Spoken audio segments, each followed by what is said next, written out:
우리가 살아가는 이 세상에서도 그렇고요. 이제 교회 안에서도 그러한 면이 있는데, 사람들은 좋은 말을 이렇게 하려고 하는 그러한 마음이 있습니다. 그렇죠? 다 좋은 말 하고 싶어 하죠. 그래서 어떤 좋은 말을 하는 그 이유는 뭘까? 자, 우리가 대화하는 중에 이제 사교적인 언어와 영적인 돌봄의 언어가 있다라고 그래요. 사교적인 언어는 이제 이런 거죠. 야, 오늘 날씨 너무 좋습니다. 그런 이야기예요. 그냥 날씨가 좋다라고 하는 그런 현상을 이야기한 거예요. 근데 뭐 더 깊은 말을 들을 기회는 없죠. 그런데 이제 영적으로 하는 돌봄의 언어는 이렇게 좋은 날씨가 되면 어떤 생각이 드세요? 뭐 이렇게 질문을 해서 타인으로 하여금 많은 이야기를 할 수 있도록 이렇게 안내하는, 그래서 그 마음을 좀 들어볼 수 있고 읽어볼 수 있는 기회를 제공하는 것을 우리가 영적 돌봄 언어다라고 이야기를 해요. 그래서 그저 날씨가 참 좋네요. 뭐 식사하셨어요? 뭐 이러한 사교적인 언어도 꽤 필요하긴 하지만, 그 단어를 조금 한 단계 넘어서서 타인으로 하여금 대화를 유도할 수 있는 그러한 기회를 주는 것이 참 좋은 대화법이다라는 거예요. 사람들이 누구나 다 자기 이야기를 하고 싶지 다른 사람의 이야기를 듣고 싶어 하는 사람은 없거든요. 그런데 다른 사람의 이야기를 들어주는 것은 정말 영적인 돌봄가로서 가장 적합한 그런 자세가 세워져 있는 사람입니다. 자, 듣기에는 참 좋은 말이긴 하지만 내용이 없는 그런 경우들이 꽤 많아요. 어떤 의미에서 사실은 중요한 말인지 서로 이해하고 넘어가야 하는 경우가 많은데, 그저 좋은 말을 주고받는 그러한 경향이 굉장히 많습니다. 왜 그럴까? 두 사람이 이제 관계를 맺으면서 오해 사지 않고 잘 지내고 싶은 마음이 그 안에 있었던 거예요. 신앙생활도 그런 것 같습니다. 사람과의 관계도 그냥 좋은 것이 좋으니 좋은 관계를 유지하고 살아야겠다라는 것이 기본적인 마음인 것처럼, 우리가 신앙생활을 하는 것도 기왕이면 잘 됐으면 좋겠다, 기왕이면 좋은 게 좋은 거라고, 실패보다 성공이 낫고, 그리고 가난한 것보다 부유한 게 많고, 그리고 세상에서 이렇게 낮은 계층에서 살아가는 것보다 좀 높은 계층에서 살아가는 것이 훨씬 좋지 아니한가라는 생각을 가질 때가 많고, 또 교회에서도 그거를 공공연하게 강요하기도 하고, 또 그렇게 살지 못하면 나는 신앙생활을 잘 못하는 사람인가?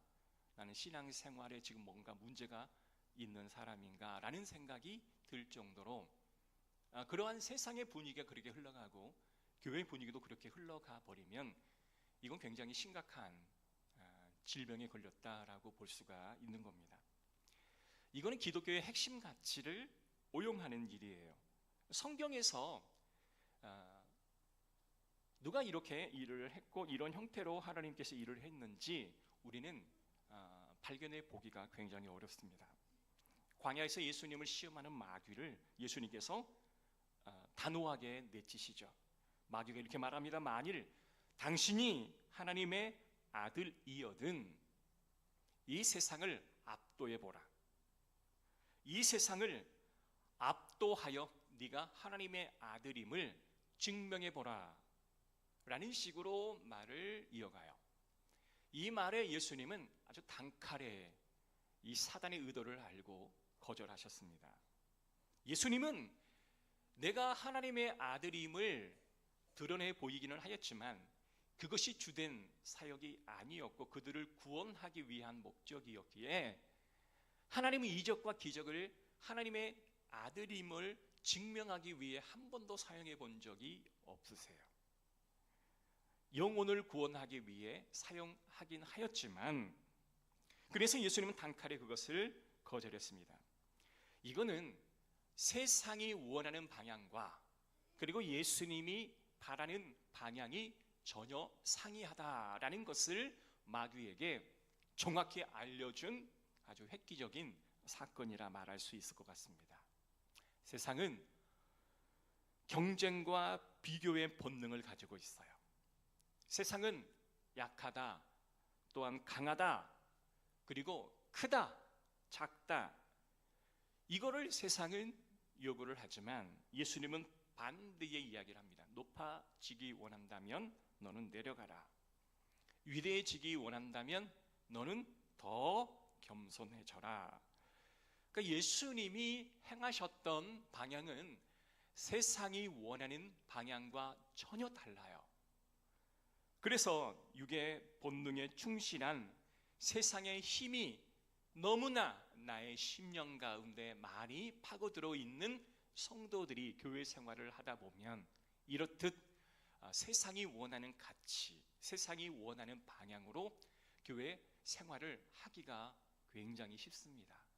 오늘 이 말씀은 그것에 예수님이 어떻게 대응하셨는지, 우리는 어떠한 믿음의 자세를 가져야 할지를 함께 살펴보는 은혜의 시간이 되기를 주의 이름으로 축복합니다. 자, 오늘 본문에는 세리 요한의 제자가 이러한 세상의 사조에 휩쓸려 가는 모습을 우리에게 보여주고 있습니다. 여러분, 세상의 흐름에 따라가려면 나도 모르게 드는 건 불안감, 두려움, 공포입니다. 왜냐하면 강해야 하고 높아져야 하고 부자가 되어야 하니, 또 그러한 사람을 세상은 바라고 성공했고 또 하나님의 자녀의 축복을 받았다라고 고증을 하니, 그렇게 되지 못하면 자연스럽게 마음의 불안과 두려움이 찾아오게 되는 것은 어찌할 수 없는 자연적인 현상인 거예요. 세례 요한의 제자들의 모습이 꼭 그랬다라는 겁니다. 자, 이전의 성경 말씀에 보면 예수님은 니고데모와의 만남을 뒤로하고 제자들과 유대 땅 들어가서 많은 사람들에게 세례를 베풀고 있습니다. 자, 그런데 동시에 세례 요한도 세례를 베풀고 있었다라는 거예요. 같은 시간대에 다른 장소에서 세례를 베풀고 있었다라는 거예요. 그런데 예수님이 세례를 베풀기 이전에는 오롯이 세례 요한만이 세례를 베풀었던 상황이었기 때문에 예수님이 세례를 베푼다라는 소식을 듣자마자 정말 많은 영혼들이 다 예수님께로 이렇게 옮겨가는 그러한 현상이 일어나게 되었습니다. 자, 그런데 이때 세례 요한의 제자 중 한 사람이 세례 요한에게 와서 이렇게 이야기합니다. 예수님께서 세례를 지금 베풀고 있는 장면을 그에게 알려주면서, 지금 우리에게 세례를 받으려 왔던 사람이 조금씩 예수님에게로 지금 가고 있습니다. 이 말씀의 뉘앙스는 뭐냐? 지금 세례 요한의 인기가 점점 시들어지고 지금 예수님의 인기가 정말 높아져서 뭔가 조치가 필요할 것 같습니다 라는 뉘앙스였어요. 이걸 보니 세례 요한의 제자들의 마음이 흔들렸던 것이 분명합니다. 이 내용의 본문 26절에 있는 말씀 보면, 그들이 요한에게 가서 이르되 라비여, 선생님과 함께 요단강 저편에 있던 이곳 선생님이 증언하시던 이가 세례를 베풀매 사람이 다 그에게로 가더이다. 여러분, 이 문구 안에 담겨 있는 것은 은근한 경쟁심, 아주 뿌리 깊은 비교 의식이 요한의 제자들의 마음에 엄습해 왔다라는 겁니다. 이러한 조짐을, 이러한 분위기를 이 바리새인들이 정확히 알았어요. 그래서 바리새인들은 꼭 하이에나와 같은 그런 습성을 가진 존재들입니다. 그래서 뭔가가 포착이 되어지면 막 가서 그거를 막 뜯어먹는 그런 존재가 하이에나이죠. 하이에나 같은 이 바리새인들은 이와 같은 상황을 딱 간파를 하고, 아니 예수님과 세례요한, 예수님과 세례요한의 제자들이 묘한 경쟁심이 막 일어나고 있네. 그러니 옆에서 바리새인과 같은 그 하이에나가 이게 뭔가가 이 싸움 붙이기가 참 좋거든요. 뭔가 경쟁을 붙여서 두 사람의 관계를 이렇게 분리시키기에 너무 좋은 것 같거든요. 그래서 바리새인들은 옆에서 자꾸 대결 구조, 경쟁 구조로 가기를 원해서 덤벼들고 있습니다. 제가 누누이 말하지만 저희 교회는 경쟁하는 교회는 아니라고 제가 말씀을 드렸고, 만약에 경쟁을 제가 여러분에게 부추긴다면 저는 제 사역의 신념을 저버리는 순간일 겁니다. 여러분, 경쟁은 그래요. 당연히 경쟁심이 있는 건 당연해요. 모든 공동체나 모든 조직은 다 경쟁심이 있어요. 이게 나쁜 게 아니에요. 이거 괜찮은 거예요. 그러나 경쟁심이 내 마음에 있는 것을 인정하는 것과 그것이 그냥 표면으로 드러나서 대결 구도를 가지고 싸우는 그런 구조로 가게 되면 이거는 사단이 원하는 거예요. 그래서 이 경쟁 심리가 내 안에서 어떻게 작용하고 있는지를 우리는 영적인 눈으로 정확히 봐야 할 필요가 있는 것입니다. 우리에게는 비교, 경쟁, 누가 우위에 있는가 이런 다툼을 자꾸 부추기는 존재들이 있어요. 여러분, 이것은 하나님이 원치 않는 일입니다. 어떤 이가 이렇게 이야기합니다. 교회 와서 이제 목장 모임을 할 때, 내가 부동산에 이걸 투자했는데 너무너무 좋았다, 너무너무 내가 큰 이익을 봤다. 그러면 어떤 마음이 드냐면, 부럽다, 나도 저렇게 부동산에 투자할 걸, 내가 바보와 같이 가만히 있었구나, 이런 마음이 드는 거거든요. 뭘 자극을 하는 걸까요? 경쟁 심리, 그리고 나도 했었으면 좋았을 것 같은 이러한 것. 그래서 나도 한번 해볼까? 이게 교회 아니나 교회 밖이나 어느 모임에든 이게 다 있다라는 거예요. 여러분, 동창회 가거나 세상 모임에 가면 이런 이야기들 흔히들 하시죠? 여러분 안 하세요? 솔직하게 이야기해봐요. 하시잖아요. 그런데 세상의 모임에서는 그런 이야기를 할 수가 있지만 교회 안에서는 그런 이야기를 하면 안 되는 거예요. 그래서 이걸 교회 안에서 만약에 내가 하고 있다라고 하면 우리는 깨우쳐야 돼요. 내가 지금 사단의 지금 유혹에 넘어가고 있구나. 그래서 영적인 이야기, 복음적인 이야기, 내가 만난 하나님은 이렇고 당신이 만난 하나님은 누구입니까? 이러한 이야기를 우리는 주로 해야 할 줄로 믿습니다. 자, 마귀의 유혹의 공격 패턴을 보게 되면 첫 번째는 뭐냐면 세상의 달콤한 것으로 유혹을 해요. 두 번째는 우리의 못남을 재료 삼아 공격합니다. 이게 사단의 방식이에요. 이거 하면 엄청나게 좋은 일이 있어요, 이렇게 우리를 계속해서 넘어뜨리려 합니다. 그런데 그 끝은 어딜까요? 반드시 상처와 아픔과 분열밖에 일어날 방법이 없는 거예요. 그리고 우리의 못남을 자꾸 자극해요. 그래서 우리가 신앙생활을 하다가 쉽게 넘어지는 경우를 한번 뒤돌아보면 이 사단의 두 가지 유혹이 꼭 적용되어지는 것을 여러분은 확인할 겁니다. 내가 세상의 달콤한 유혹을 쫓아서 내가 넘어졌구나, 나의 못남을 누군가가 건드렸을 때 내가 넘어졌구나, 이 두 가지에 꼭 우리는 들어간다라는 거예요. 외부의 공격에 우리는 넘어지죠. 그런데 그걸 하고 있는 사람에게 그거 하지 마십시오 라고 하면, 왜 나만 가지고 그래? 다른 사람도 하고 세상 사람들은 다 하는데 왜 목사님은 나만 가지고 그래? 이렇게 이야기할 때가 있을 것 같아요. 사랑하는 성도 여러분, 세례 요한이 이 제자들이 하는 말을 세 가지로 답을 하고 있습니다. 오늘 이 세 가지가 우리에게도 답이 되었으면 좋겠습니다. 27절에 있는 말씀 다 같이 한번 읽어볼까요? 시작. 요한이 대답하여 이르되 만일 하늘에서 주신 바 아니면 사람이 뭐예요? 모든 것을 하나님이 주셨다는 거예요. 모든 것을 하나님이 주셨다는 거예요. 사람이 준 게 아니라는 거예요. 여러분, 우리의 모든 것은 누가 주셨어요? 하나님이 주신 거예요. 근데 지금 내가 받지 못한다라는 것은 뭐예요? 하나님이 안 주신 거예요. 그래서 하나님이 우리에게 뭔가 연단이 필요하기에 안 주신 거예요. 사람이 안 주는 게 아니에요. 하나님이 안 주시는 거라고요. 성도 여러분, 은혜 중에 최고의 은혜는 정말 은혜인 줄을 아는 성도예요. 이것도 저것도 하나님의 은혜입니다 아는 자가 정말 믿음 좋은 성도예요. 성도들이 하는 대화를 이렇게 듣다 보면 요즘 참 행복하시겠어요. 하나님의 은혜예요. 이거 잘 돼서 너무 좋으시겠어요. 하나님의 은혜예요. 이거 좀 몸이 좀 어려워서 힘드시겠어요. 그래도 하나님의 은혜를 저는 믿습니다. 이것도 하나님의 은혜입니다. 여러분, 이렇게 말하시는 성도님이 참 믿음 좋으신 성도예요.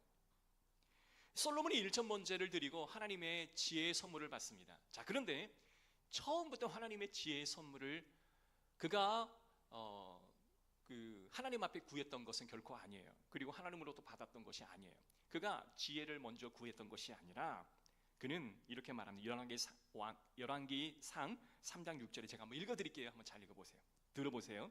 솔로몬이 이르되 주의 종 내 아버지 다윗이 성실과 공의와 정직한 마음으로 주와 함께 주 앞에서 행함으로 주께서 그에게 큰 은혜를 베푸셨고 주께서도 그를 위하여 이 큰 은혜를 항상 주사 오늘과 같이 그의 자리에 앉는 이에게 그에게 주셨나이다. 아멘.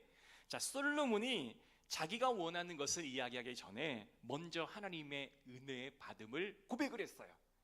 그러니 하나님께서는 그 은혜 고백하는 솔로몬에게 세상의 그 누구에게도 주어지지 아니하는 최고의 지혜의 그 은혜를 주셨고 그 위에 부귀와 영화와 모든 권세를 허락해 주셨던 거예요. 무엇이 가장 중요한지 아시겠죠? 우리의 입술에서 은혜를 고백하면 하나님은 여러분을 최고로 인정해 주십니다. 그래서 선생님, 우리를 따르는 사람이 지금 예수님께로 가는 이 상황을 좀 지켜만 보지 마시고 뭔가 대책을 강구해야 하지 않겠습니까? 라고 말하는 제자들에게 이 모든 것도 하나님의 은혜다 라고 이야기하는 세례 요한의 모습, 여러분 참 본받고 싶죠. 염려하지 말아라. 왜 걱정하느냐? 하나님의 은혜다. 두 번째 28절입니다. 함께 읽습니다. 시작. 내가 말한 바 나는 그리스도가 아니요 그의 앞에 보내심을 받은 자라고 한 것을 증언할 자는 너희니라.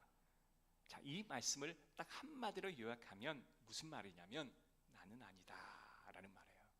나는 아니다 라는 말이에요. 누군가가 여러분에게 자꾸 경쟁심을 부추길 때가 있습니다.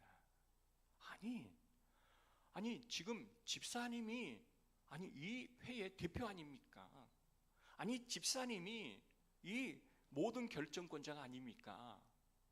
옆에서 자꾸 이걸 부추겨요. 그러네? 내가 결정권자이고 내가 대표인데 왜 내가 안 하고 다른 사람이 이걸 모든 걸 결정하고 그러지? 내 존재함을 좀 드러내야 되겠다라는 생각이 들어서 마음에 부담이 생겨나게 되는 거예요. 그런데 이때 세례 요한은 뭐예요? 나는 아니다. 이게 바로 요한의 정체성이었어요. 자, 세례 요한은 그가 오실 일을 준비하는 자신이다라는 정체성을 확실히 알고 있었습니다.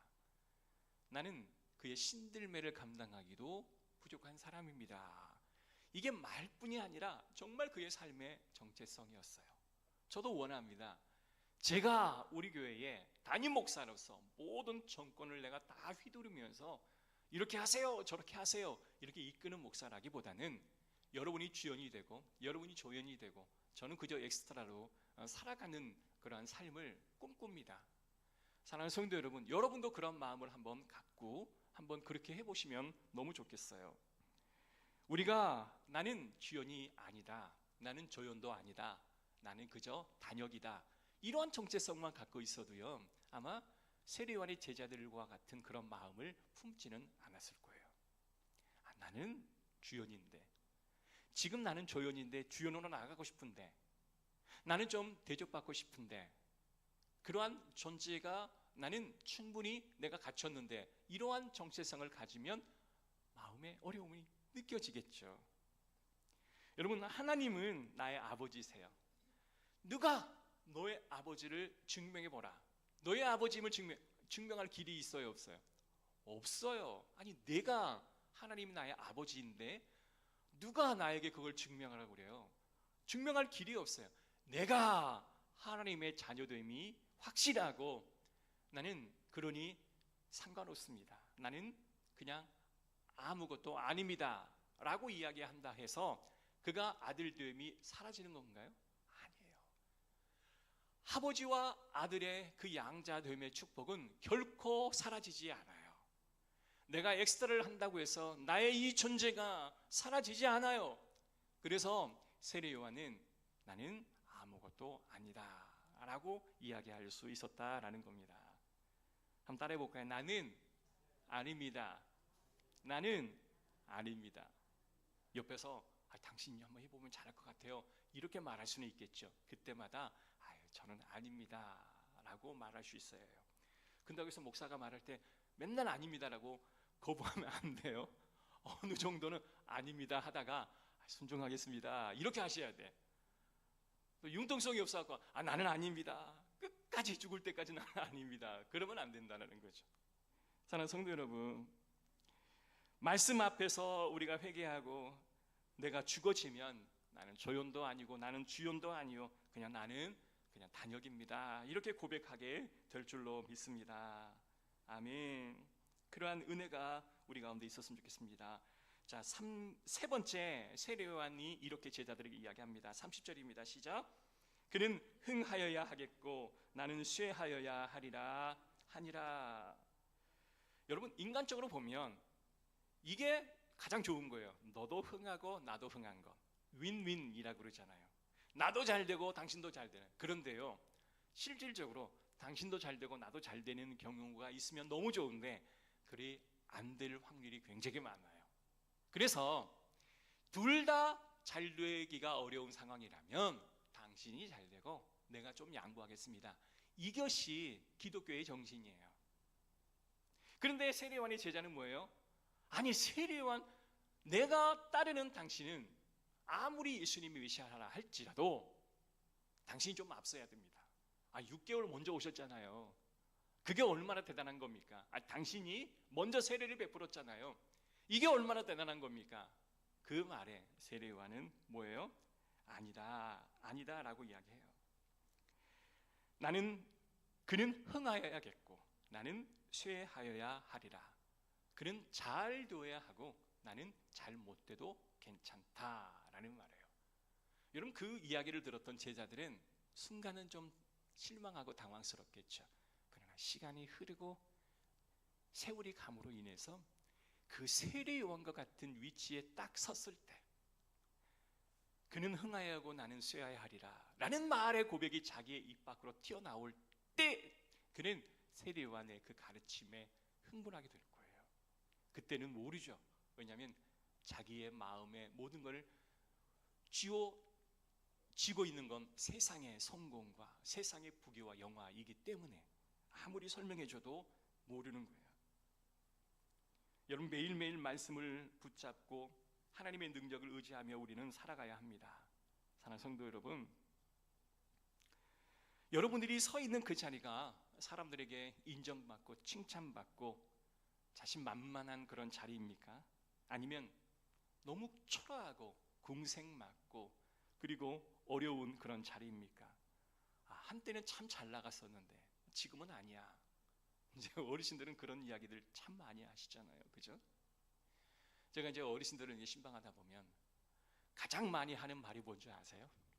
내가 왕년에, 이 말을 가장 많이 하세요.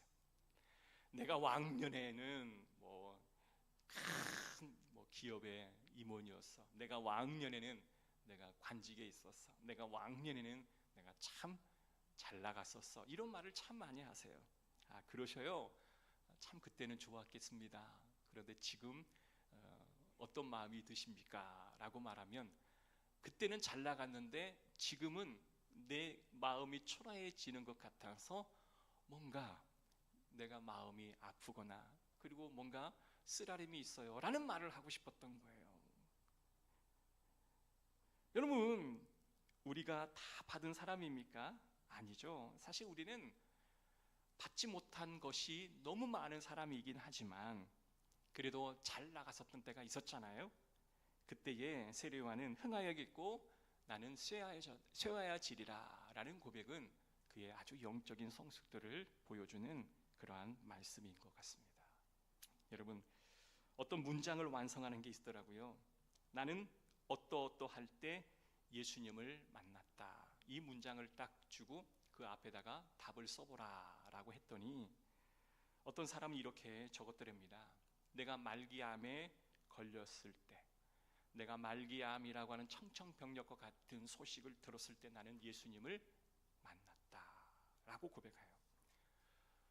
부부가 평생 동고동락하리라 약속했는데 이혼장을 앞에 두고 도장을 찍을 때 나는 주님을 만났다 라고 이야기하는 사람도 있었어요. 사랑하는 자녀가 사고로 죽었을 때 그 장례식장에서 나는 예수를 만났다 라고 이야기하는 성도도 있다라는 거예요. 세상 사람들은, 그리고 교회 다니는 사람들 중에도 정말 잘 되고 그리고 많은 물질을 벌고 그리고 많은 권세를 누리는 것이 그것이 가치 있는 삶이고 최고다.